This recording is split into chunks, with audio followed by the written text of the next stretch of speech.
It seems the most logical thing in the world to believe that the natural resources of the earth, upon which the race depends for food, clothing and shelter, should be owned collectively by the race instead of being the private property of a few social parasites.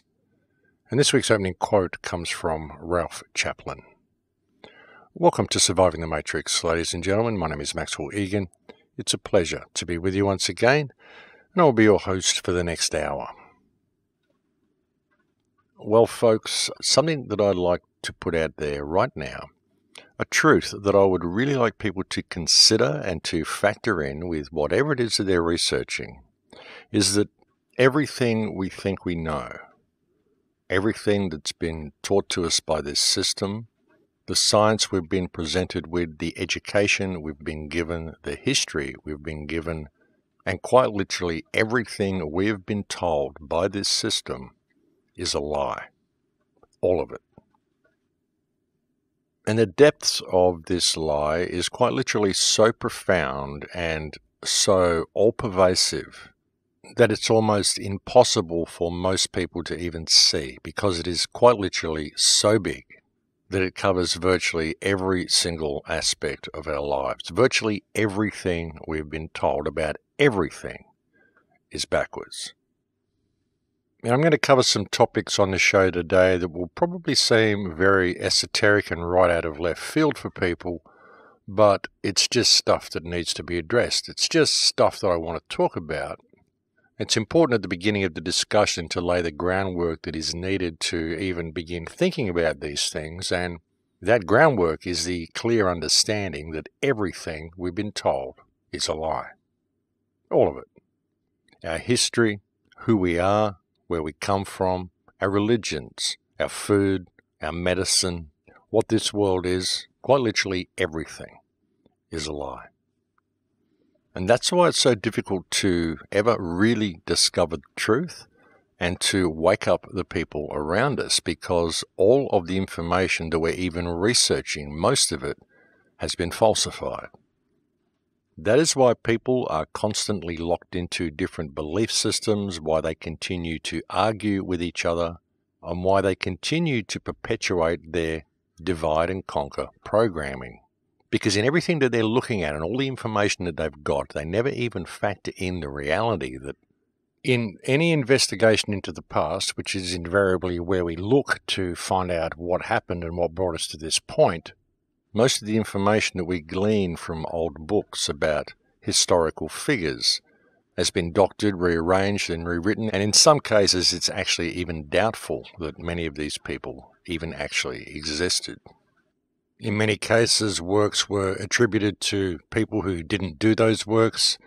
In many cases, discoveries were most likely attributed to people who never made those discoveries. Many events were simply fabricated, and many people simply did not do what we were told they did. And as I said, in the case of many of them, it's doubtful that they ever even existed.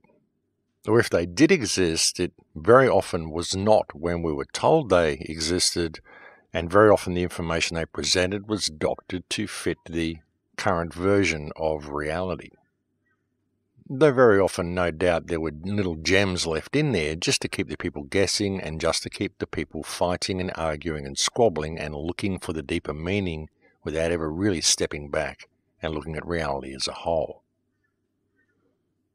The thing is, people really do need to understand clearly that this is our starting point. This is what we've got to work with.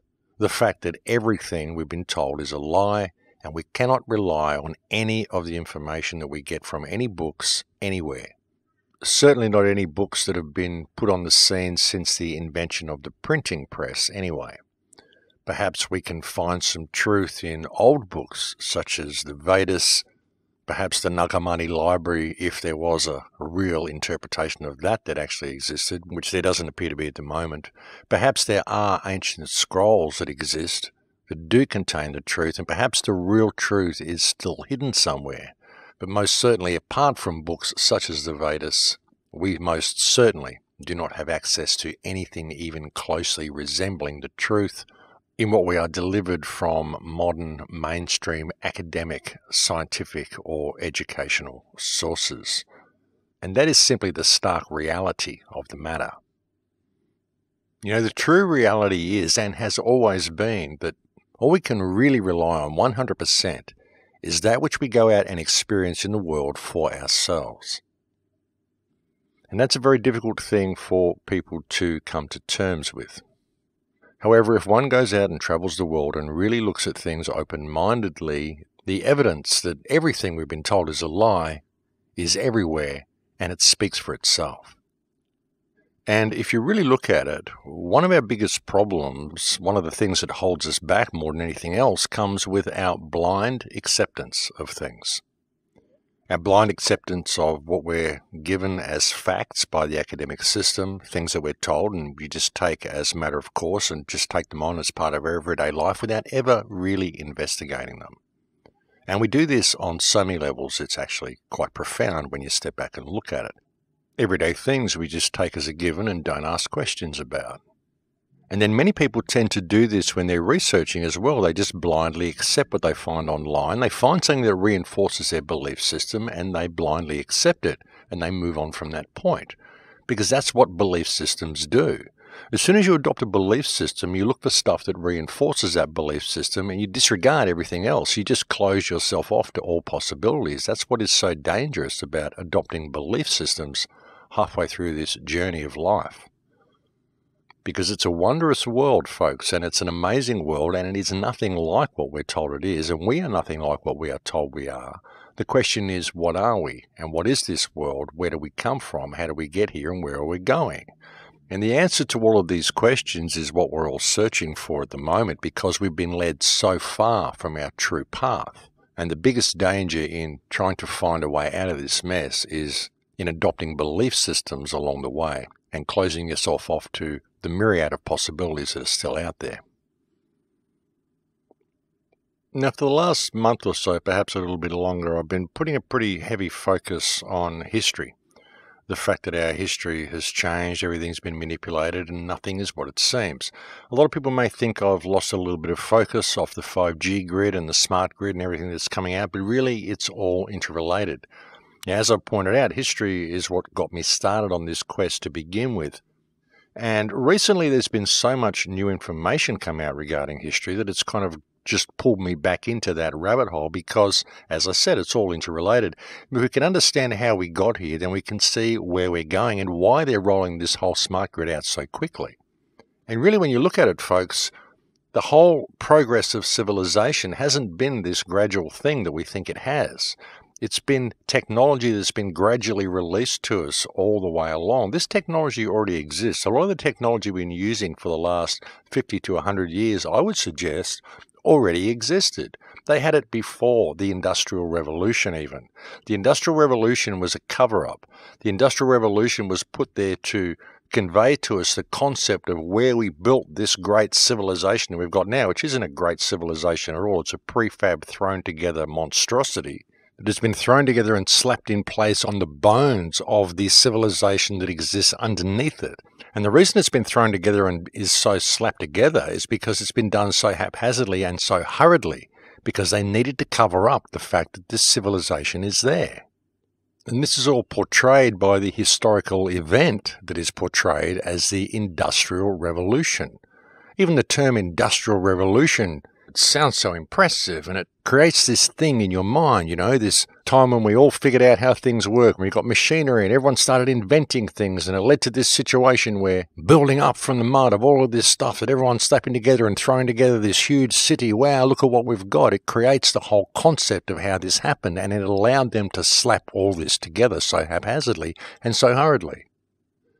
You know, just a subtle NLP, even in the term Industrial Revolution.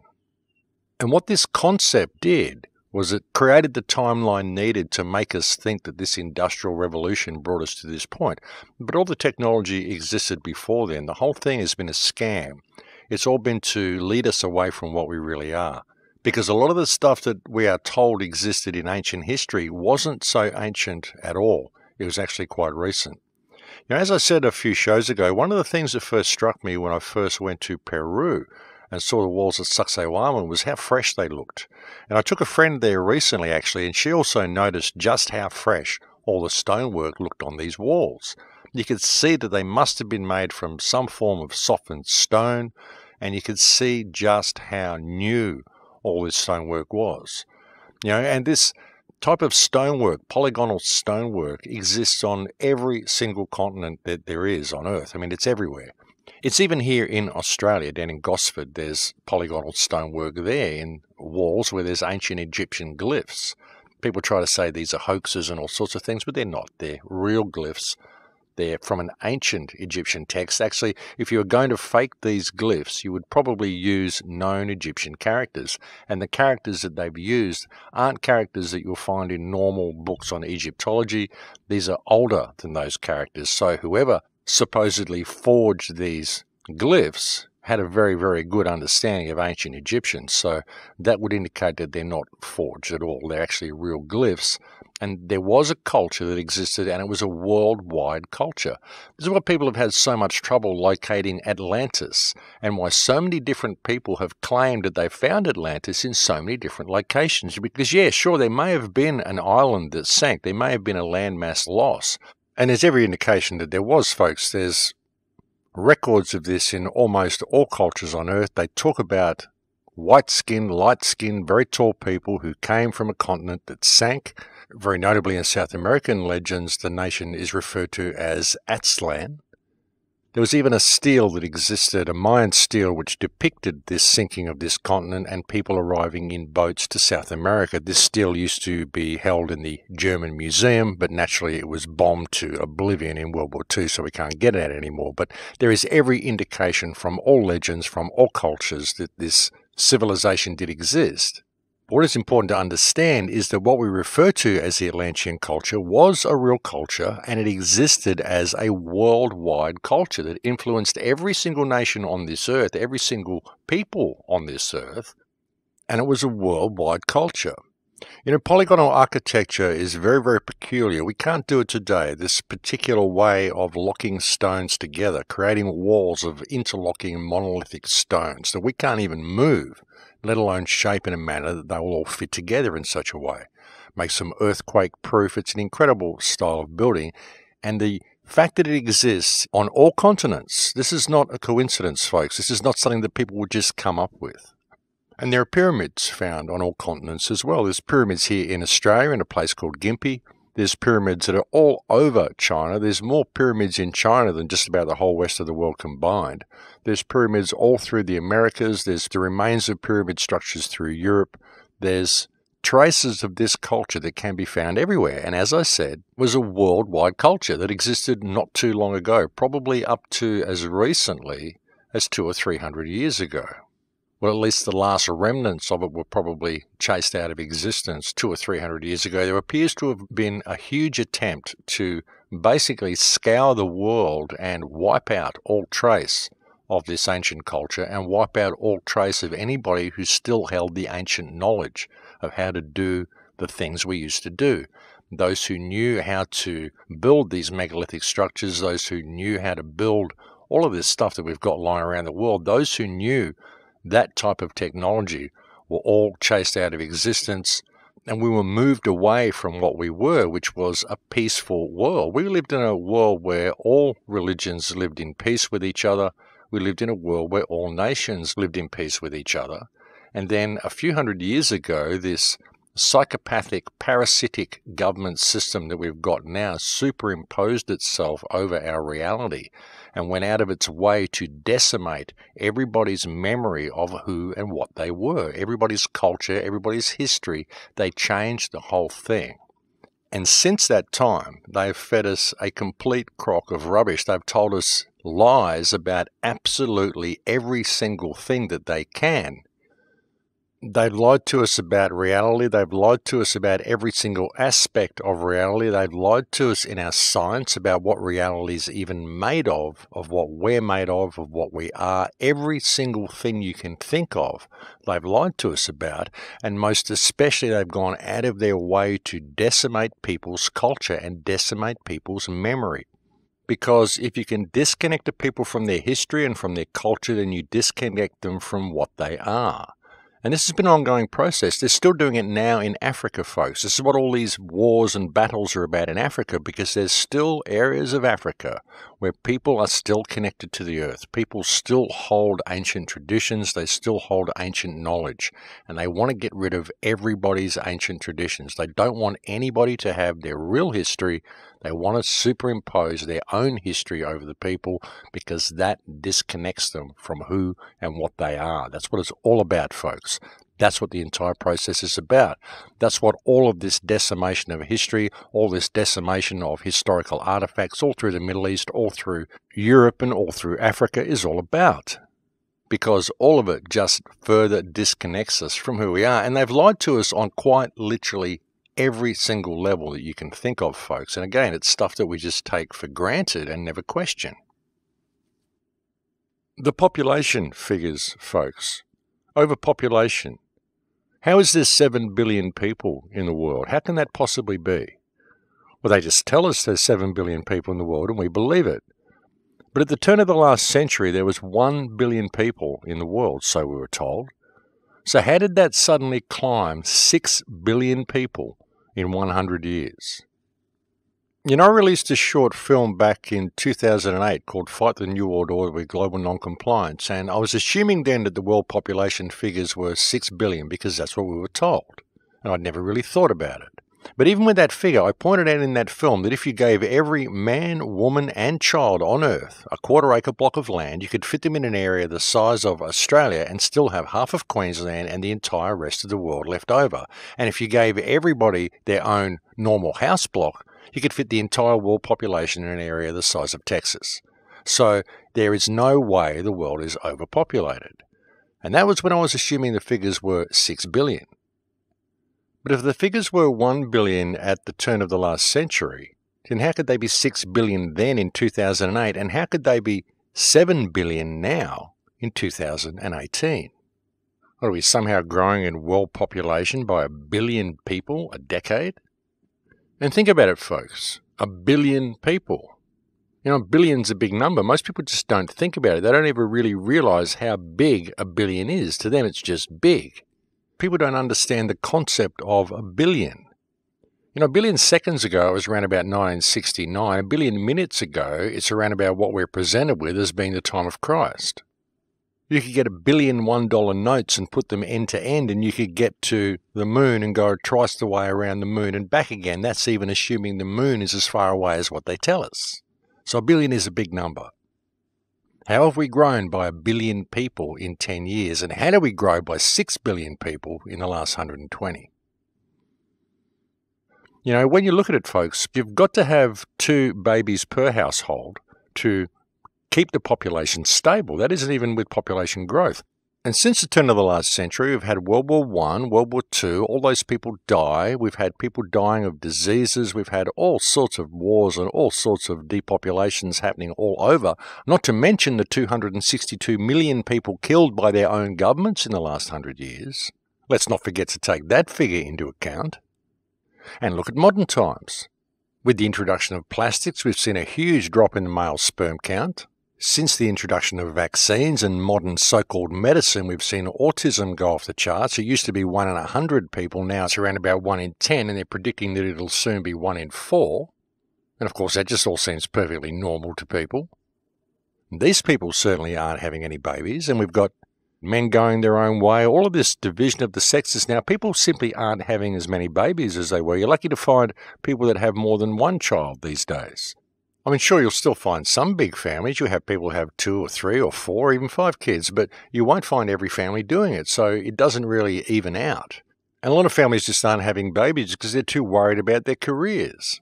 Because you've got both men and women all both chasing their career, and it's all about the career, it's all about the status. Usually even the partner they get is someone who will help them in their career. It's usually a fashion accessory or a career accessory for them rather than a real life partner. So not only can the population not be growing, it's not even remaining stable. Because like I said, you've got to have 2 child per couple in order to keep the population stable. And when you look at the amount of people having babies, it really doesn't average itself out. because we've been taught not to have babies. This is what the whole sexual revolution was about, sexual freedom. Taught to have more sex but have less children. Make it all about the pleasure of sex and not about procreation, because we don't want sex to be anything sacred. We want it to be all about fun and all about promiscuity. Go out and have as many partners as you want, just don't have children. Contraception, all of this stuff. Look at all of the amount of people that are killed in these massacres everywhere. The massacres in Haiti, the earthquakes, all of this stuff that we see. The massacres that happened across Dominica a few years ago. The massacres that happened across Africa. So how is the population growing? The population isn't growing. The population is shrinking. Even when you look at all the ancient civilizations that are lying all over the earth and the size of these civilizations, the extent of them, and you think about the amount of population it would have taken to construct these civilizations, there's very likely something like 20 or 30 billion people on earth back at the time these things were constructed, simply because of the manpower you would have needed to do it. And look at the world now, and look at some of the size of these cultures compared to our cities, and look at the world now, look at all the empty space. There isn't 7 billion people on this earth. Go out and drive around. Go out, leave the city, go out and drive around the country and tell me where all the people are. Look at all the houses. Where's all the houses? Where's all of this population that we're told is crawling all over the earth, destroying everything? It's not. There isn't this massive population. Just because everyone's packed into these cities and they're controlled by having to go down all these highways and all these roads that have got street lights and everything's all congested, and it looks like there's a lot of people because everyone's packed into these tight areas and they're only allowed to walk between the lines. So it looks like it's crowded everywhere, but it's not. There isn't that many people on Earth. No way is there 7 billion people on Earth. Why are the trees in most of what we call old-growth forests on the Earth only around about 200 years old? And what happened to all the people who built all of these ancient cultures? What, they just mysteriously disappeared? But of course they can tell us that, and they can get away with it, and people will believe it because they push it back in time and tell us, oh, it was thousands of years ago. When the reality is that it wasn't. And do you know that there's 6 million bodies buried beneath Paris? Someone pointed out to me the other day, there's actually catacombs beneath Paris. And there's an area that's open to the public, about 2 kilometres long, where you can walk through. Someone posted a YouTube video of it. And if you're listening to this radio show on the YouTube version, I'll put a link to his video below the clip so you can go and look at the whole thing. But there's this catacomb you can walk through. And there are 6 million people buried in these catacombs. That's just in the 2 kilometre section that you can walk through. But these catacombs go for about 30 kilometres underneath Paris. So what is in the rest of them, and how many people are buried in the rest of them? Now, the excuse for these people being here is that the cemeteries of Paris were overflowing and the smell of rotting flesh became too much, so they had to relocate all the bodies to these underground catacombs. But this doesn't make any sense at all. I mean, who did this? Why did they do it in this way? Why did they choose to place them in catacombs beneath the city? Who dug such an incredibly extensive system of catacombs? Simply to stack bodies in them, all stacked femurs and skulls like rolls of parchment, with the skulls placed at strategic points throughout the stack to create sigils in the walls. So the people in Paris are walking over these catacombs built of human bones and skulls, with the skulls shaped into sigils. What do these sigils mean? What is the energy that's being generated by these catacombs, and who are all of these people, and how many of them are really down there? How did they all die? And why were they all put there? When did they all die? How did so many people die? And we didn't hear about it. What, they relocated the cemeteries? This is a hell of a place to relocate bodies from cemeteries, and a hell of a way to do it. And it also begs the question, how many other cities on Earth contain similar catacombs that we just don't know about? But as I said, folks, that is 6 million people that are stacked in a 2 kilometre section of tunnel. These tunnels go on for another 30 kilometres, so how many people are really down there? And again, how many cities, if were we to look, would we find similar things? Because the thing is, we can find remnants of this worldwide civilization that existed, and we can find clear evidence that it was not too long ago. So the other question is, what happened to all of these people? I mean, obviously there are remnants of this civilization that still exist. Obviously, many of us are still remnants of this civilization through our ancestral lines. There are many white people who exist today who no doubt have blood ties to this lost civilization. And you really can find traces of it everywhere, folks. Even if you look at South American legends, they'll talk about Quetzalcoatl, who came there and taught them all of their culture, taught them how to build pyramids, build all their structures for them. He's named as Calculcan in other cultures, South American cultures, also named as Viracocha. He's described as a white man, beard, long hair, quite a tall being, came on a raft of feathered serpents, taught them all their skills and left, said he would come back. And you'll find these similar tales exist everywhere of these white people who came and showed the natives how to build all of their structures. And they were a peaceful and loving people, and all of these cultures got on fine. All of the ancient religions got on fine. You'll even find artwork and depictions and statues of Islamic leaders holding Christian crosses, of Christian leaders holding Islamic symbols, even depicting Islamic symbols on their crowns. And it's the same with Arab leaders. You'll find them depicting Christian crosses on their headdresses even. All across Europe, you'll find still churches that display crosses that have the symbol of Islam displayed beneath the cross, because they were both essentially aspects of the same faith, simply approached from different angles by different cultures, but they both lived in perfect respect and harmony for each other, because both respected each other's prophets, each other's healers, each other's teachers. There was never any animosity between Christianity and Islam. It was almost like an Islamo-Christian faith that existed right across Europe and across most of the world, because you can find depictions in many places where these religions embraced each other. There was no animosity between any faiths, because really when you look at all these faiths, they're all based in a understanding of peace and tolerance for everybody else anyway. The division came later, and the division was superimposed over the people, again by this parasitic government system that took control of the world and wiped out the last culture that existed here before us. And again, this has been done quite recently, folks. It hasn't been thousands of years since this culture existed. It wasn't thousands of years ago that all of these things were destroyed. It was only hundreds of years ago. And the fact is that very recently things were not the way they are now. We haven't had centuries of bloody warfare between each other, vying for power of the greatest nation since the fall of the Roman Empire. There was no Roman Empire. We have simply been fed a false history, and the reality is that we never had any war at all. You know, as I've often said, folks, it only takes one generation to change history. And when you look at that and you see what's been done to us, it's actually very encouraging, because that also indicates that it's only going to take around about one generation to change things back and get things back to what we need to be and what we should be. But we've got to be prepared to put all of our belief systems aside, put all of our differences aside, allow people to think differently, know that nobody has got the right information anyway. We've got to put our egos aside and allow everyone to just believe what they want to believe for now, and understand that we've been manipulated and controlled and trained to argue with each other about our differences. And the fact of the matter is that nobody really knows what's going on, because none of the information we've got to base any of our understandings on is reliable anyway. And what we need to do is focus on stopping this system in its tracks right now and giving ourselves a chance to regroup to find out what the truth is. And this is not going to happen unless we can put our differences down, stop trolling each other, stop attacking each other, stop spreading distrust and division with each other, stop identifying everything else with our belief system and attacking everybody who doesn't think like we do.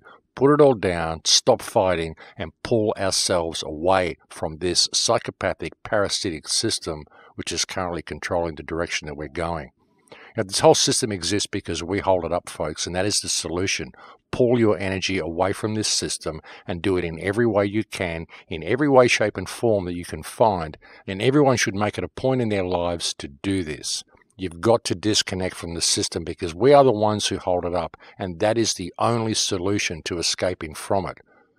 Each person out there has to individually remove the support and remove the energy they give to the system. We're the only ones who can do it, folks, and we have to pay attention, take responsibility for ourselves, and really make a stand. But here we are at break time, folks, so I'll leave it there for now, and we'll go and have a break. Thank you for joining me on the air today. It's always a pleasure to have your company, and I'll be back to speak to you again in a few minutes. And welcome back to the show, ladies and gentlemen. Yeah, so considering the population figures, it may be quite a confrontational thing for people to think about. But really, if you think about it a little bit deeper, you'll probably find that it's something that you never actually did really think about. It's just something that we take for granted. We just get presented these figures and we assume that it's true. But the reality is that everything we're told by this system is untrue, so why would the population figures be true? So many people have been killed in the last 100 years since the world population figures were apparently 1 billion. So how it could possibly be 7 billion now is really beyond all logic. Even now it's predicted that 10 million people will die of starvation in Yemen by the end of this year, simply due to the ongoing onslaught from Saudi Arabia. That's 10 million people. Wipe that off the population figures, folks. All the people that have been killed in Syria, all the people that were killed in Iraq, all the people that are dying in all of these third world places that we've decimated so much that we've turned into war zones. There's no way the population figures are what they tell us they are. It's as simple as that. We just don't look at common everyday things and ask questions about them. We just take things at face value.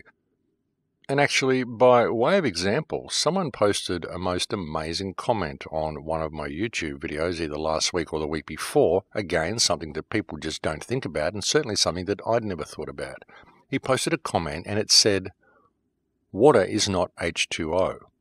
I found that to be quite a remarkable statement for someone to make, so I read his comment and he actually went through the math and he pointed out the fact that water, we're told, is H2O, which is therefore comprised of 2 hydrogen molecules and 1 oxygen molecule. But he pointed out that 2 hydrogen molecules, i.e. 100 litres of liquid hydrogen, actually weighs 7 kilos, and that 50 litres of liquid oxygen actually weighs 12 kilos, and so when mixed they have a combined weight or mass of 19 kilos and a volume of 150 litres. Whereas a volume of 150 litres of water actually has a mass of 150 kilos. So that indicates that there is 131 kilos missing from the equation. I found it to be quite an interesting thing to point out. So what is water? And really, when you think about it, it's also kind of remarkable that we just take it for granted that by combining hydrogen, which is a gas, with oxygen, which is a gas, we somehow come up with water. Quite an interesting equation that he pointed out, and a great example of how we just take things at face value and tend not to ask questions. And even more interesting with that equation is when you factor into it the reality that we are made of 85% water. So what is it that we're actually made of? Because it's certainly not this inanimate, unconscious stuff they call H2O. But yeah, interesting data on water. And if anybody else has any data on that, I'd be very interested to hear. I'm very open on the topic and it'd be interesting to hear. Perhaps he's somehow wrong in his equation, but it seems pretty logical to me. So perhaps that's something people might want to look into. And again, it serves as a great example of how we simply take things at face value. And this is again why we continually argue with each other so much, because we never really take into account the reality that we just don't have any factual information to go on. Now, unless we can get through things like ancient books or our own world experience, we're not going to find it anywhere else. And that's why all the trolling has to stop. That's why all the division has to stop. And that's why everyone has to put down their belief systems. The focus should be on stopping this system in its tracks right now and stopping it progressing any further forward so that we've got a chance to regroup and find out what the real truths are. And that's only going to happen if we put down all of our differences. And again, that's why people just have to stop trolling people who think differently and trying to impose their belief systems on them. I've been trolled so much lately, so I guess I must be hitting the truth, because I'm certainly getting attacks from all different directions. And the flat earthers, I respect a lot of flat earth research, and you've got to stop trolling me because I'm not your enemy. I don't buy into the globe model anymore. I buy into the flat model. I don't see it as a relevant issue. I think there's a higher harmonic, and you're never going to convince me to close my mind into a belief system while I still have questions in any direction. That's just the way I think. And trolling me and insulting me and attacking me and accusing me of being a government agent because I will not think the way you want me to think is not going to achieve anything. All it does is achieve the division that the government wants you to keep perpetuating, and that's what you're doing. And that's why I said back in the beginning that irrespective of what truth is and what shape this earth is or any of that research, the entire movement has been run as a divisionist psychological operation, and you can tell simply by the amount of argument it's generated in the last 3 years, which has been done completely due to the programmed, polarized mindset of people who indulge in the argument. And make no mistake, that goes for people on both sides of the fence, but the problem is that it even gets applied to people such as me, simply for daring to point out the fact that whichever side of the argument you're on and whatever evidence you present, there is always going to be someone who comes back at you with a counter-argument. And that is exactly why it creates division, and that is exactly why people have been programmed to have such polarized views on each side of the debate. And because people have been so polarized in their views, and in response to that, they've been so incredibly abusive towards each other in any debates that they're having on this topic, the resistance has been bogged down into a circular argument for the last 3 years. And that's the simple truth. And so many people, including myself, have had to waste so much time defending ourselves that it's just become an absolute joke. And it's got to the point where you can't even be open-minded in either direction without being attacked by either side. And that's exactly why it's been constructed to be run the way it is being run. But anyway, and I know there's even going to be flat earthers who take that statement as an attack against their research, and it's not. It's just asking people to please respect each other and put your differences aside, because there's a far, far bigger agenda than the shape of this prison. And for all the globe earthers out there as well, you've got to stop attacking the flat earthers the way you are. There are a lot of good people in the flat earth movement, but there's shills and trolls on both sides, and we've just got to stop responding to them and stop buying into all the distrust and the division that people are trying to spread. Because what you're going to find, folks, is the ones making all the accusations against others are the real shills, because the only result of these accusations is division, and that is exactly what the government wants, and that is exactly what perpetuates the slavery system. The solution to this problem is stepping away from the system, folks. I've been telling you this for 10 years. So many people also troll me because they say, Max, you're always telling us the problems, but you never provide any solutions, because they want some form to fill out. They want someone to go and vote for. They want some movement to go and join. They don't understand that they are the ones who hold the system up by giving it their energy. And we don't even need a violent revolution. Just stop supporting the system. Pull away from it.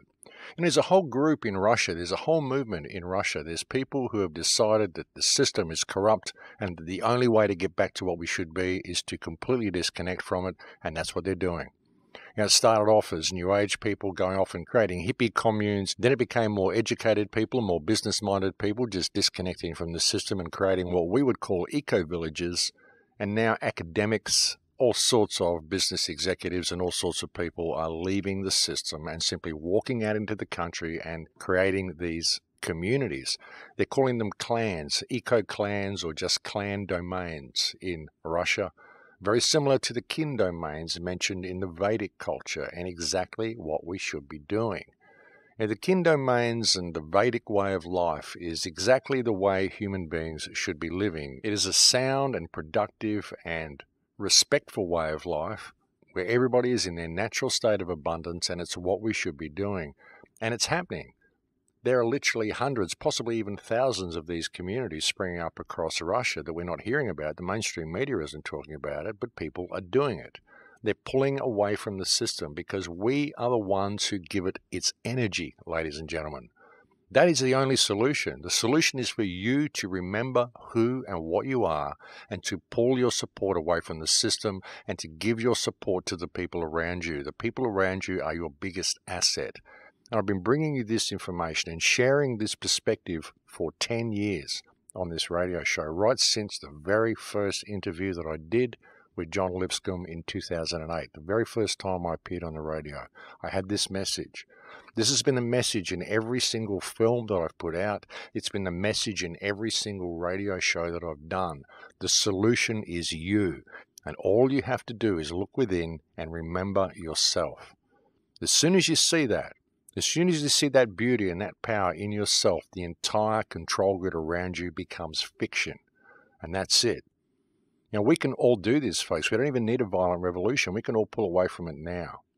And I even get attacked for saying this, for even suggesting that this is the solution. I get trolled for that. I have these fake Christians come on and say, oh, this man is a fisher of men. He's attempting to get you to stop paying your taxes so that the government can pick you up and come and arrest you. No, it's not about that at all, folks. He is a fisher of men. The church is a fisher of men, because the church is telling you to comply and not do what Jesus said. That's what the church is doing. Jesus was an activist. He pulled his support away from the system. Jesus said, if you deny the devil, he will flee. And that is the truth, folks, because if you deny this system, the system will cease to exist. It only exists because you acknowledge its existence, when in fact it is a fiction. You don't need it. What you need is yourself and the people around you. And that is the solution. The solution is in everybody's hearts. They just have to be prepared to put it into action. And all the information I'm bringing you, it's not negative information, ladies and gentlemen. I'm simply coming onto these shows and offering you a perspective on reality and attempting to show you what the solution is to all the problems that you're facing, because the solution is in yourself. Because all the problems only exist because you comply with this system. You comply with what is essentially a protection racket being run by an international criminal class of racketeers who do not belong in the position that they are in.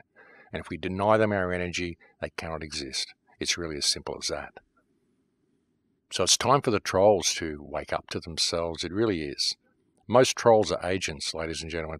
Now, people who spend their time making videos about other activists trying to find fault in what they do, most of these people are agents, ladies and gentlemen. That's why they do it. They're just out there to create division, to create distrust, to keep you on the roller coaster of the spy novel version of reality, of all this secret stuff that's happening, all the secret hand signs and all the secret symbols and all the secret this and all the secret that. They never tell you what the solution is. The solution is to stop complying with the system. But they'll never tell you that. They'll just tell you how evil and scary and secret it is. But they'll never tell you to stop complying with it, because they know that that is the only solution. But they don't want you to have that solution. They want you to keep on the roller coaster ride, keep reading the spy novel version of reality, keep thinking the boogeyman is coming to get you. There's nothing you can do about it, and you have to let it all turn to hell, because then you're going to be saved, and the whole thing is a scam. We can save ourselves right now. All we have to do is choose to do it. And that's not being a fisher of men. That's just speaking the truth. As I've said so very many times, divide and conquer is the motto. And all of the division has to stop. All of the division, the trolling online has to stop. All of the political division, all of the racial division, it all has to stop. And really, when you look at this system, folks, when you look at how it's all been played and how everybody has been played against each other, we've all been played. For those people out there who believe that it's Western culture that has done this, it's the white races that have come and decimated all the other cultures, you're being played. It hasn't been the white races that have done it at all. If you look around the world, you look through the Chinese pyramids and some of the mummies that they found there, these were white people. You look at some of the mummies and the bodies that they found in the cliffs around the Grand Canyon. These were red-haired white people. Look at the history of South America, Quetzalcoatl, Viracocha, Calcalcan.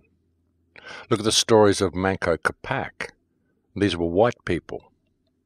It was the white races that brought all of this ancient culture to the world from this lost civilization, and the last remnants of this white race were mainly settled in a land called Tartaria, which has been obliterated from all history. And when that land was obliterated, the many white people that were left in it were basically put under mind control, and they became the slaves of the system, and they went out and did the work for the system, but it wasn't their fault that they did it. You know, mind control is easy to achieve, folks, especially if you do it over a couple of generations. All you have to do is remove people's history from them and teach them that that which is not real is real. And a perfect example of this is the mind control under which now the black people have been taught to hate the white people and blame the white people for the problems that the white people didn't actually cause. Divide and conquer. Allow the races to kill each other. And that's what's been done. You know, racism and enemies, these are not natural. These are things that are taught. But that's what happened to the white races that were there in Tartaria. They got overrun and they got disconnected. And it didn't happen to everybody. A lot of the white people that were in still possession of themselves and in possession of higher powers, they fled. And they set up a last stronghold, and that appears to have been in Japan. And they did that because Japan was still a closed country and there were still remnants of the ancient culture there. And you can go to Japan, you'll find that there are photographs of Japan that existed before white people ever came there that show Western European-style buildings in there. These are the same type of buildings that have been found all over the world, which indicates that it was a worldwide culture and Japan was also part of it. But they closed their borders when things started to go crazy in Europe because of what had happened to Tartaria. And what happened when these last remnants of this lost civilization went to Japan was they set up the samurai dynasty. And that might be a strange thing for people to think of. You think of samurais, you think of Japanese people, but really if you go and look at all the old photos of all the real samurais, the old photos that still do exist, these are white European people that had fled to Japan, and they made their last stand about 150 years ago when the British came and told Japan if they didn't open their borders then they would be subject to a military invasion. It wasn't a friendly trade agreement like we're told at all. There is still one book that exists that tells the true story. And this may be a very difficult history for people to come to terms with, but the fact that the white people hold this knowledge and were the ones who brought much of this knowledge to the world and that we all existed peacefully, this shows why the white people have now been vilified, why the white people have been made to blame for everything, and why white genocide is happening. And it is happening, ladies and gentlemen. There's a real effort to breed white people out of existence because we still hold this bloodline. We still hold this genealogy. We still have access to these higher powers. We still have access to this higher knowledge. All we have to do is wake up to ourselves, and everybody has to understand that we all lived in peace. It doesn't matter what race you are. It doesn't mean that white people are any better because they come from a lost culture. It doesn't mean black people are any better because they have roots that go back to certain places in their culture. It doesn't make anybody better than anybody else. We all have a right to be here, and we all used to coexist peacefully. We all have things that can benefit each other. We all have customs and cultures that can benefit each other and that we love about each other, and we all used to coexist peacefully. Until this cacostocracy of parasitic psychopaths created this government system and set up the multinational, multi-generational crime family that we know as our international government system. These people have purposefully brought the world to the state that it is in, and they are depopulating this earth right now while we are busy arguing with each other about the details of the prison that we are kept in. The reality is that there are two races here, folks. There are humans, and there's a race that looks like humans, but this is the race of psychopaths. And they use all of our good points and all of our compassion and our humanity against ourselves. And it's time for people to admit this. Put your ego and your belief system down. It's time to wake up, ladies and gentlemen, and it's time to pull your support from this system and realize that we have been played on every single way you can imagine. Every single piece of information, every single book, every single religious system, every single government system, every single tool of division that they can think of has been used against us, and it's time for us to put it all down and return to ourselves and return to each other and return to our natural state of abundance, because that is where we belong. It is only this system that keeps us from that state. We don't need government, we don't need war, we don't need this monetary system, we don't need these rules. Integrity has no need of rules. We do not need to walk between the lines. What we need to do is remember who and what we are, put our differences aside, and all walk together to freedom. And if we can't learn to do that, then we're lost. You know, there's no remedy to be found through any type of system that anyone's going to offer anybody. There's no remedy to be found in any political movement. There's no remedy to be found by pushing your belief system on anybody. There just isn't. You know, people are going to believe different things because it's what they do. People have had access to different information. Even people who are researching whatever, they've all looked down different rabbit holes. They've all got access to different information. It doesn't matter. And the ultimate fact of the matter is that you just don't know anyway, because we can't rely on pretty well everything that we think we can rely on. We can't even rely on water being what we're told it is. So what can we rely on? You know, all we can rely on is ourselves and on each other. And that's been the message I've been attempting to share with people for so long. It's been quite a painful journey in many ways because of the trolls and because of the attacks. But again, in many ways, it does serve to confirm that you're over the target when you get the flack. So there is that, of course. But my great hope and my great desire through all this is for people to put their differences down, to see the power within themselves, and to just express that. You know, see the power in yourself so you can see the beauty in others and just express it, folks. You don't need this system. You don't need to allow this world to continue going in the direction that it's going. And you can sit there and fight and argue about your belief systems all you want. It's still going in that direction. While you're sitting there arguing, that's what it's doing. It's still rolling itself out. And the politicians here in Australia, the Prime Minister has just said that he's going to fine any family whose children are unvaccinated. He's going to fine them twice a month or something until they vaccinate their children. This is a protection racket, folks. Again, this is a protection racket. You must do what I say, or we're going to send people around to put you in a cage. In this case, you must inject poisons into your children that may cause autism, or we're going to come and put you in a cage. And if you won't do it, we'll steal your children. This is a protection racket. How the people of Australia can allow this criminal cretin to even dictate such an anti-human, anti-life, anti-everything piece of legislation and call it law and allow him to get away with it. And how the police could allow him to do it and let him get away with it shows the police don't care, folks. They have no regard for law. Police are not there to protect the law. They're not there to protect the people. They're there to enforce legislation, no matter how corrupt it is. And honestly, really, when you look at our society, folks, you look at the modern police force, I tell you, if you're a violent thug and you don't really have the brain power to make it in a gang, well, the police is the next best career choice, because that is about the mentality of these people. They're turning into some of the most violent thugs in our society. And it's about time people stood up to all of this sort of stuff. It's just getting ridiculous. And we have to stand up to it. But again, people need the support of the people around them. So put down all your stuff, folks. Stop fighting and get involved in your community, because we need everybody to do it, folks. We need people to pull their support from the system. It's all fiction anyway. Pull it away. Pull your support from it. Start supporting each other and tell the government to go take a hike. We'll put them all on Christmas Island and they can have their war. And look, there's so much more to everything that I covered today, folks. I just gave you the bare bones outline of it. But there's so much evidence to support some of the things that I've said today. And I do, again, highly recommend that people go and look at a channel called New Earth that is put together by a lady called Sylvie Ivanova, who comes from Bulgaria. I got it wrong and said Belarus a couple of shows ago.